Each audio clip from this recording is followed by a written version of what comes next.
Hey everybody, Sean from Movie Assault here, and it's time for another video. This time out it is another review that was handpicked by you from my poll for the Sunday review.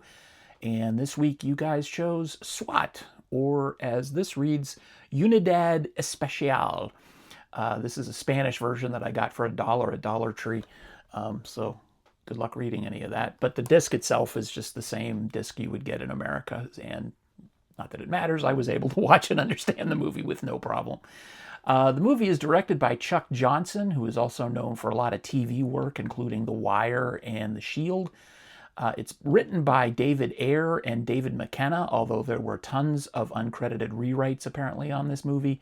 It's based on a story by Ron Mita and Jim McLean, and the characters are based on the TV series that was created by Robert Hammer back in the 1970s. I actually am old enough to remember that TV series, and I think I had an action figure, at least one, from the S.W.A.T TV series. And for me to be old enough to remember that show without having seen it since 1975, 1976, it had to be pretty memorable. You know, I think it was something that at the time my 8-year-old brain hadn't seen before on TV.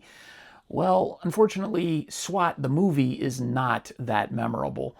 The only memorable thing about the movie, to me, is the theme music, which is lifted directly from the TV series.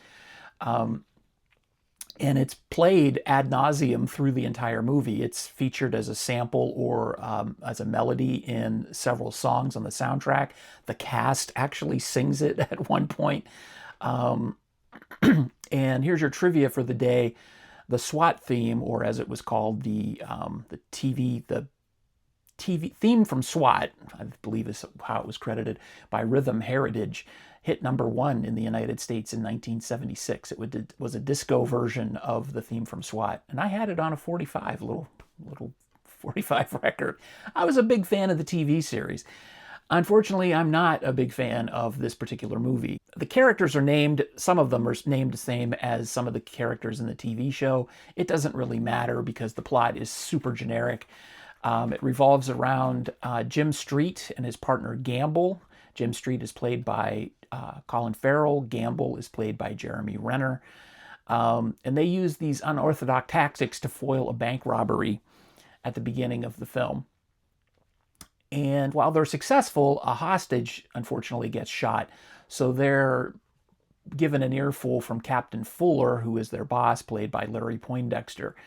And Gamble decides that he is done. He's out of the force. He quits.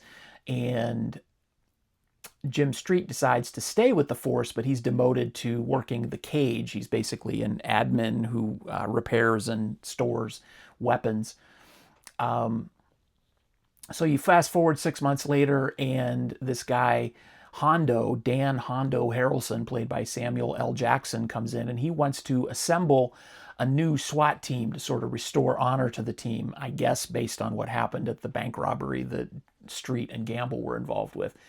But he notices Street and his apparent knowledge of weaponry and his attention to detail, and he offers him a position on this new S.W.A.T team, along with some other people, including Sanchez, who's played by Michelle Rodriguez, and Deke K, who's played by LL Cool J. Nothing says early 2000s like a movie cast that includes Samuel L. Jackson, Michelle Rodriguez, and LL Cool J, and Colin Farrell. So soon, this new version of the S.W.A.T team is called in to stop Alex Montel, who is an international drug kingpin, I guess, who is seen briefly at the beginning or near the beginning of the film, sort of taking control of the local gang by force. And then all of a sudden he's somebody on their radar for some stupid reason. And he escapes. He escapes jail or transfer to prison. I'm not 100% sure. It doesn't really matter. He actually offers in a news broadcast somehow. I don't remember the events. It's so forgettable. I'm already forgetting it, and I just watched it. He announces to the criminals of Los Angeles that he would offer $100 million for anybody who will help him escape from prison or get out of the country or something like that. And of course, this calls up all the, part-time and full-time thugs from the street that want to help him out. And maybe, just maybe, somebody from the past comes calling for his share of the money. I like the premise of the movie. I think the idea of having somebody offering $100 million to anybody who can get him out of jail or get him out of the country or whatever would unleash a torrent of crime into the streets of Los Angeles to help this guy out. I thought that would be sort of what would happen. Unfortunately, the plot doesn't really go in that direction. Some people help, but it's not as overpowering as you might think or as interesting as you might think. The movie has its wonderful share of pyrotechnics, and it looks bigger than it actually is. But every action scene is shot in such a way that it sucks all the life out of each scene. There's no tension, there's no suspense. At no point am I worried about what's going to happen to the SWAT team. At no point do I think they're not going to get their man. The villain isn't even that interesting. He seems to present no skill whatsoever other than maybe some knife skills that he shows at the beginning of the movie. Other than that, he just has a lot of money. I don't know. The movie, the characters aren't very memorable. They're all pretty much stereotypical. Sam Jackson plays Sam Jackson. Colin Farrell is the only one who seems to be doing any acting. Michelle Rodriguez is Michelle Rodriguez, and LL Cool J is LL Cool J. They play the same role in almost every movie they're in. This is no exception. It's not a horrible movie. I'm making it sound like it's a horrible movie. It's not a horrible movie. It's a perfectly serviceable action film that you could put on a Saturday afternoon while you fold laundry or mop the floor or stare out the window.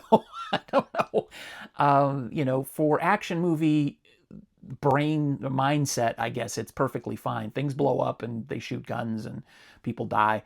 But it's not particularly violent. It's rated PG-13. It's just sort of a generic action film, and I give it 4 out of 10. And that is my review of S.W.A.T. from 2003. As always, thank you for making it to the end of the video. I really appreciate your attention span, and I've got a new poll up. We just lost Chuck Norris, so I'm asking you to pick from 3 Chuck Norris films in my collection that I haven't seen. What should I review next Sunday in honor of Chuck? So thanks again for watching. Thanks for voting for this movie, even though it wasn't that great in my opinion. But you might like it if you like action movies that have zero brain activity. And that's the end of the video. Thanks for watching, everybody. If you've subscribed recently, thank you very much. And as always, take it easy.